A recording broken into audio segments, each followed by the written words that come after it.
When I was 12, I walked into school one morning, handed in my resignation, and left.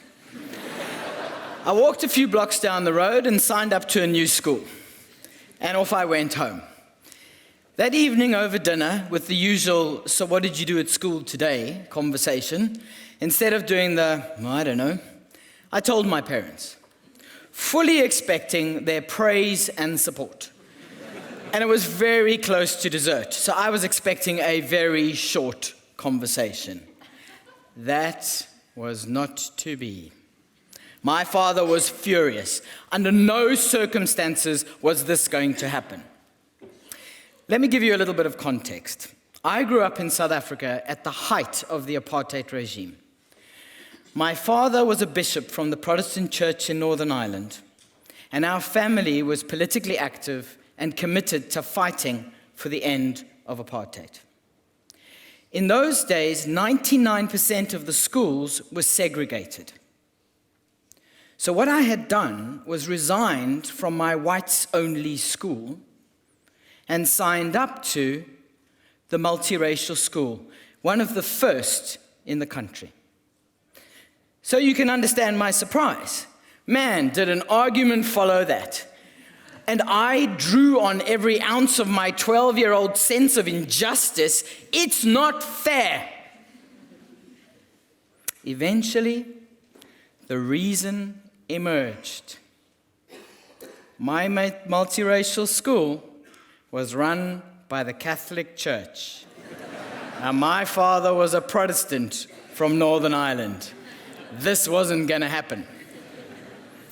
Endless debates later, we finally came to that brilliant way of working with conflict, a compromise agreement.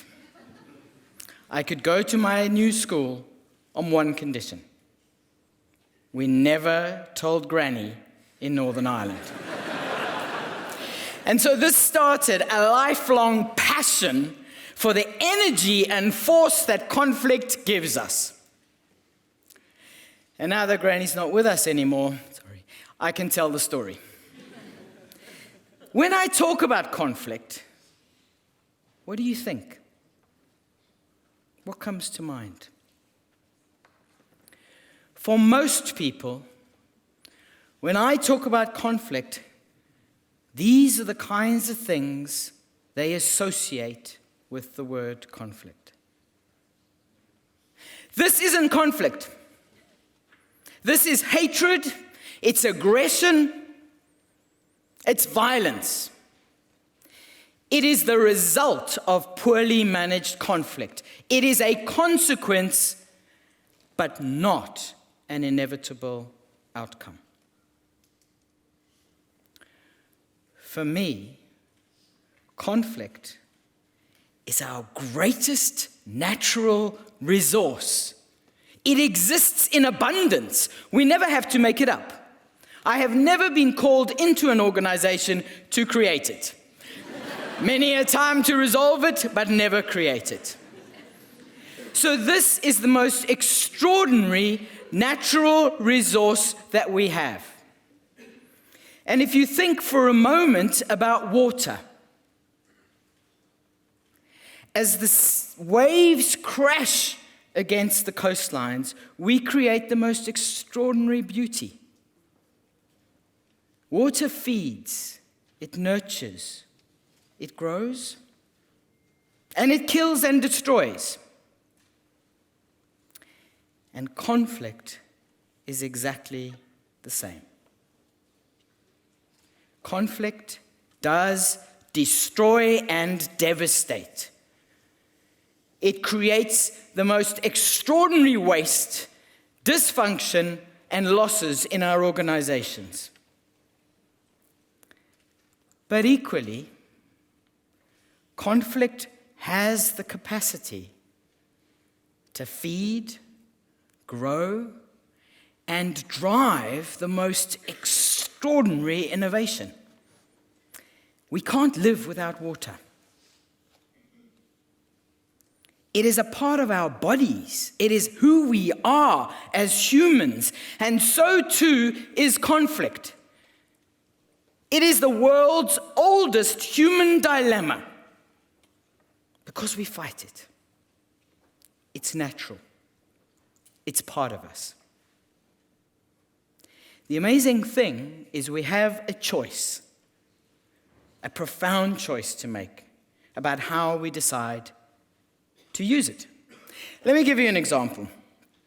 I got a call from a local authority and a charity, two organizations. They'd been in a contractual relationship for 20 years and in dispute for 19. All of the people who had started the conflict had subsequently left the organization, but they had remained passionately loyal to their conflict. And they were off to court. So they phoned me up and they say, Charles, we think we'd like to try and see if we can do something about this. So how about you come work with us for a day and we'll see if we can resolve it before we go to court. A day? Thanks. You get 19 years, I get a day.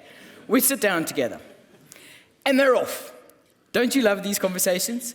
The ones that go, with the greatest amount of respect.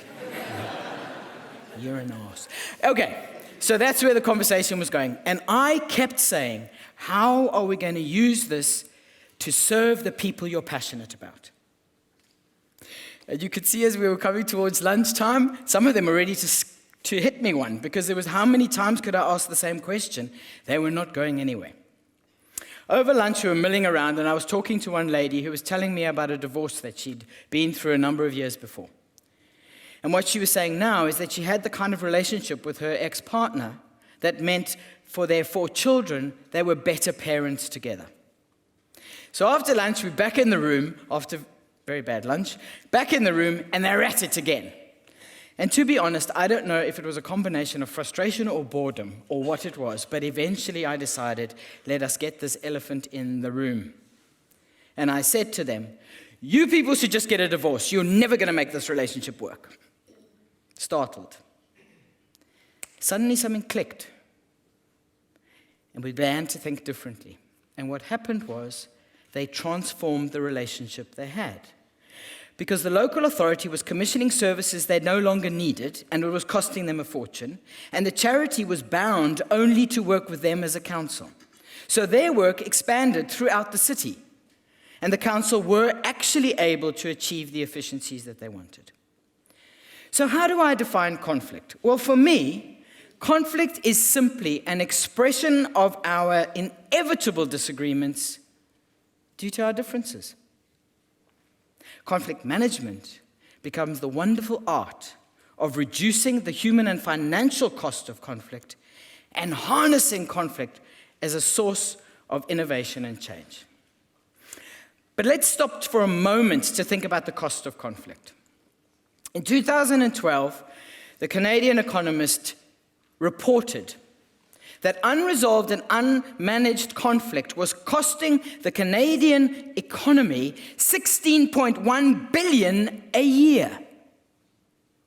You tell me how many cost-saving exercises and how many reorganizations you are going to have to do to achieve that figure. 2015, Forbes reports that the US alone spends $24 billion on unmanaged work and family conflicts. And it's estimated that in every organization, 40% of management and leadership time is wasted on unmanaged conflict. Think about the wage bill in your organization. What an extraordinary loss. But to make matters worse, the cost of conflict is a double-edged sword. You're not only wasting all of that time and resource, but you're wasting the energy. Those people are out of work. They are not innovating. They are not creating. It is my firm belief that if we had learnt to deal with conflict differently, we would not have had boards of directors and executive teams that can't have honest discussions together, and we would not have had the economic crisis. So what do we do about it? Well, there's a few things that I've learned that really work and are quite easy and tough. The first one is doggedly, pig-headedly, relentlessly hold this assumption: conflict is our greatest natural resource. And in particular, when every fiber of your being is screaming out for justice, when every night you are playing out the most awful things that should happen to the person that you're fighting with, hold this belief. Because you know what it does? It reprograms you from fight-flight into creativity. I've had a number of experiences in my life where I've thought to myself, I don't believe this for 1 second. But I had to hold on to it. And sure enough, it proved itself.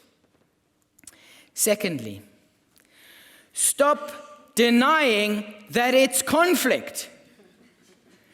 How many times am I sitting talking to executives of multi-billion-pound businesses? And by the way, I never get called in to deal with conflict. Oh no, because there's never conflict.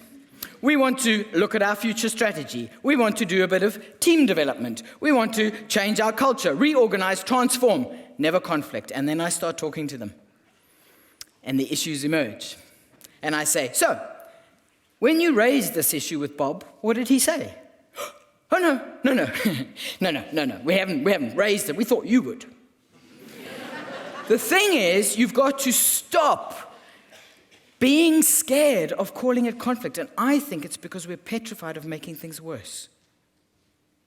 So we don't name the conflict. We don't let it come to life. And one of the easiest ways to do this is in your community, in your team, in your organization. Before the conflict emerges, come up with a shorthand way of naming it. Something that is amusing to you, something that you can connect with, something that everyone can think, there's a damn difficult conversation we need to have, but we believe in its potential. In my world, it's simply known as a Charles chat. It is a way of doing a collective Control-Alt-Delete, of restarting where you're at. A few years ago, I found myself in the UK working in a negotiation team for the purchase of paper. Seriously wishing I had paid more attention to Economics 1. The two teams were in there and we were at it. The paper merchant did not want to drop his prices.